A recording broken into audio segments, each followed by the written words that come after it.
That's a good intro. Yeah, that's true. Yeah, don't click this one unless you really want to go to a trade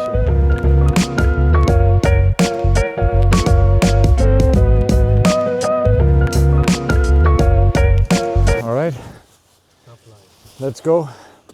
This week is Copenhagen Fashion Week, and that means that a lot of events are going on here in Copenhagen.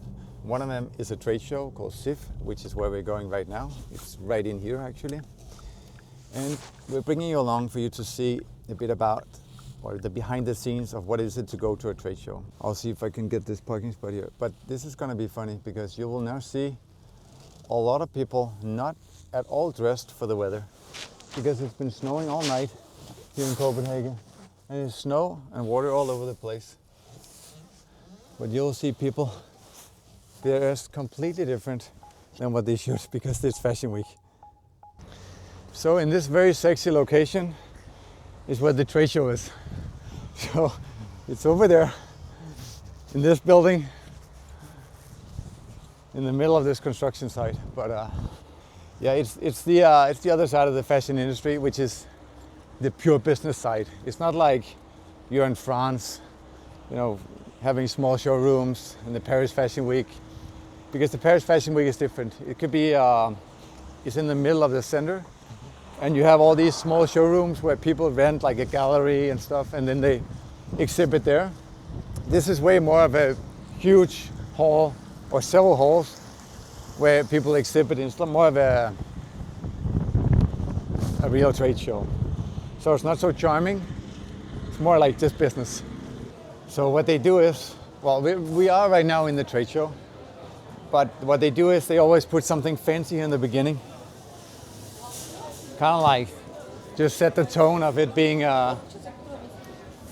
something extraordinary. So you gotta walk through all this first. Yeah, it's just I'm nothing against it. I think it's good that they put a setting, right? But The music that kills me. oh, no, it's good. And now we are gonna get into all the brands exhibiting. I haven't been here. This is the first time I'm here this year, but I assume that it's like it's always is.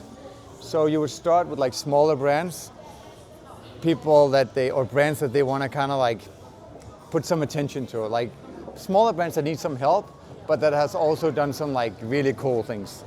Can be people that want a prize for an upcoming designer or something, and they showcase them in the beginning. And then the further you go through the whole thing, the more kind of like mass market it gets, like more mainstream. So, and you will see the booth becomes bigger and bigger and bigger. Yeah, so this is what it looks like. It becomes more and more like bigger and bigger. These are still, I would say, like smaller brands. They're like not massive brands. They're like not mass markets. These are still maybe a couple of founders, maybe 10 employees, maybe some completely new. But let's go and see. I think some of these ones are interesting because see how small they are, and that could be a way to start if you're a young brand and you want to get started. None of those ones are super small and young, but basically what are those? Those are like 12 square meter stands. And the thing is, you pay around 500 euros per square meter when you go here. So obviously it's gonna be a lot if you're a young brand, right? 500 euros times, 500 euros times 12 square meters. It's gonna be a lot, obviously. And with flight tickets and setting up the things and everything. But the good thing is, if you come from abroad and you go here and you wanna exhibit, you can rent the furniture here. Because for example, that brand over there, the racks that they have here, the black ones, and the shelving units and the tables and stuff, those are all from here. And you will see the same racks. Actually, you can see them in the background over there.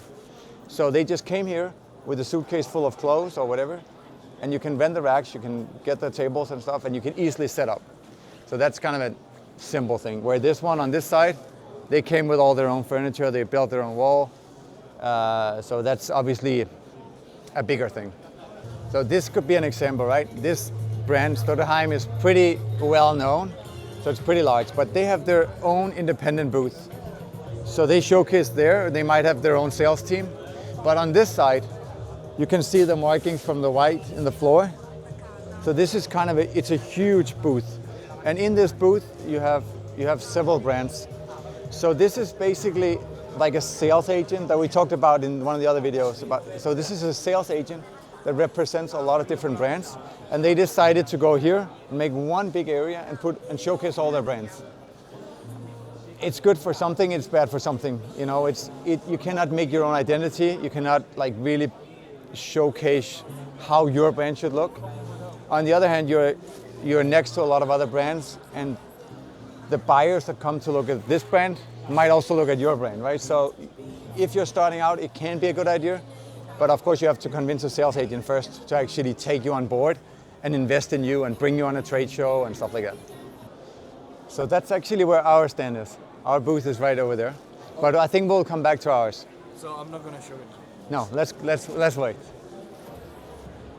Let's go to the main hall first, and where you see some larger brands.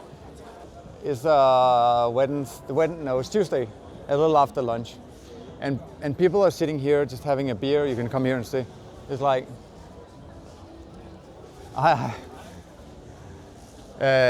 you can see people are here. They're just having a beer, just trying to kind of socialize with the customer, with the stores coming here, right? Because that's what it is, right? It's about building relationships. It's about just hanging out and getting familiar with the customer, because everyone is basically on the same path here, right? So the brand wants to get the product into the store, but the store also wants to be proud of the brands that they're selling. They want to know the founders, the people behind it. They want to be able to storytell, what is this brand about? You know, what's the core values? How is this produced? This is a very nice brand as well. And yeah, we actually produce this brand in Portugal at our factory. And yeah, it's just like very different from ours. It's like a lot of prints, kind of surf inspired in a way. It's very nice. I mean, that's a side note. We have I don't know if you know, but we have our own factory in Portugal. So Colorful Standard has its own factory, but we also produce for other brands. And I would assume that in this trade show here, we probably produced for like 10 brands. So that was one of them over there, but yeah, so like 10 brands, more like t-shirts, sweatshirts. This way down here, it's starting to be more and more mainstream now. You're getting away from these smaller brands, and you're gonna get in down here where you see bigger brands, more established. Like, I don't know if they're more established necessarily, but they have a different business model. They are very big. They might have tons of their own stores, and they might sell to way more stores than we would in Colorful Standard, for example, right? Because when you're a brand, you decide per market how many customers you kind of have or want to have, right? And for example, could be in France, let's say there's 100 customers for Colorful Standard. There are other brands that decide that there are 1,000 customers for their brand. And this down here is one of those. And you would see that they have rented an entire area, and they have then built their own kind of like little system in there with their own bar, and then showcasing their brand or more brands depending on how many they have. So you see here, it starts already here, and then like they kind of built this whole, or they rented a whole space, and they kind of made a huge bar over there. And I don't know, these are actually not expensive brands, but they're like very mass market. And I don't know, I just like brands where from what I see to talking to the actual people that makes it is not that far.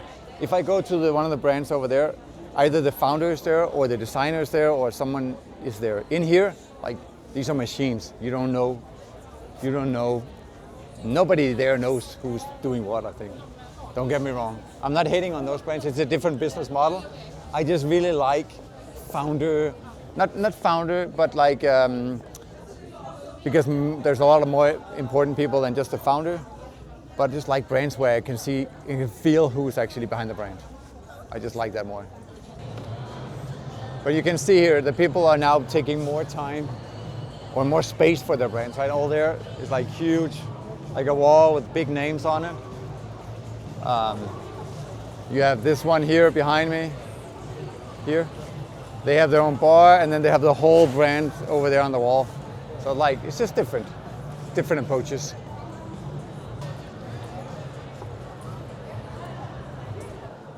I know it's difficult to see on the video, but this is one of the ways they segment things. Because in here it's not only women's, but it's mostly women's wear. and that has just like a different vibe to it. It's more quiet in here. There's not that much background noise, not that much like music. Yeah, it's just different. But there's a lot of business going on in here. I mean, some of those women's wear brands, they make millions. More than millions, but millions.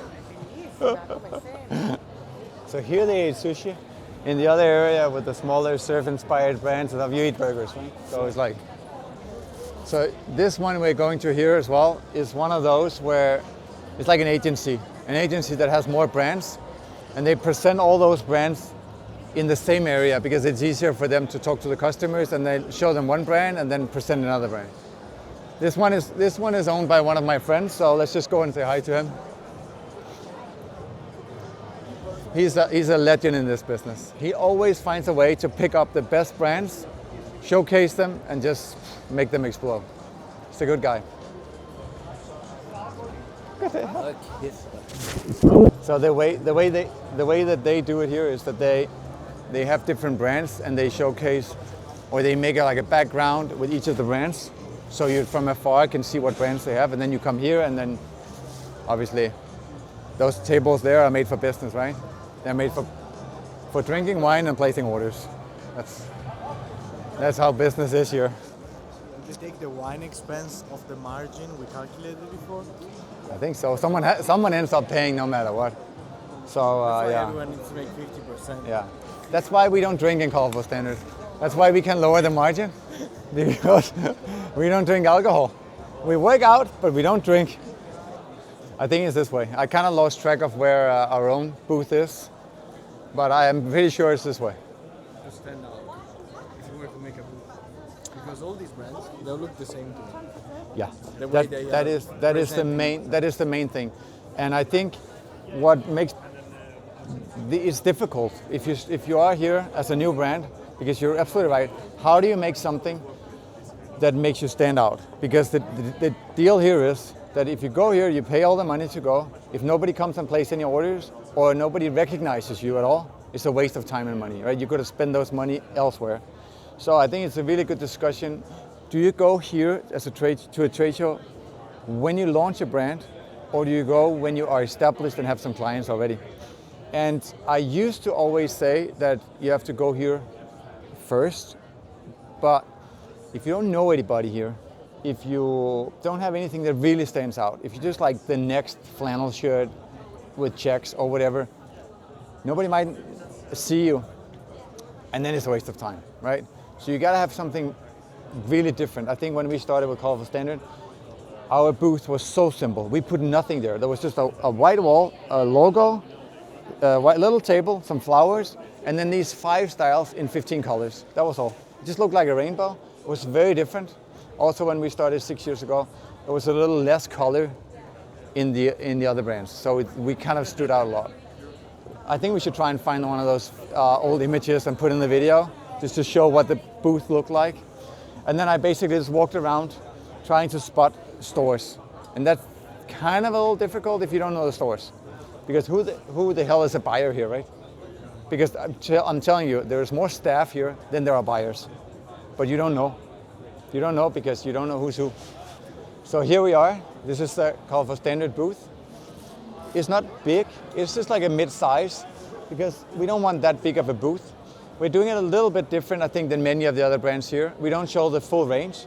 We just show the new things we've done. Not that we have seasons, but once in a while we introduce some new things that stay in the collection.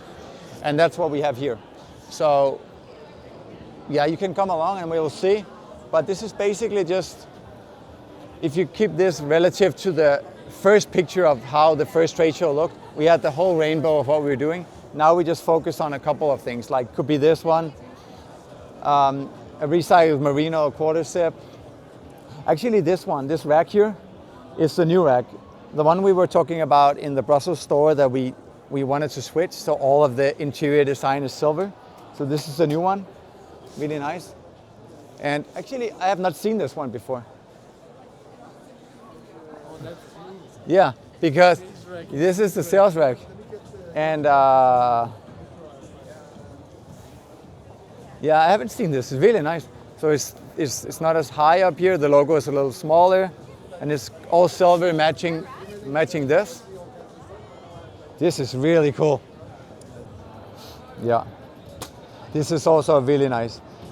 I'll show you actually here. This was a struggle, oh my God. It took us 2 years to get B Corp certified.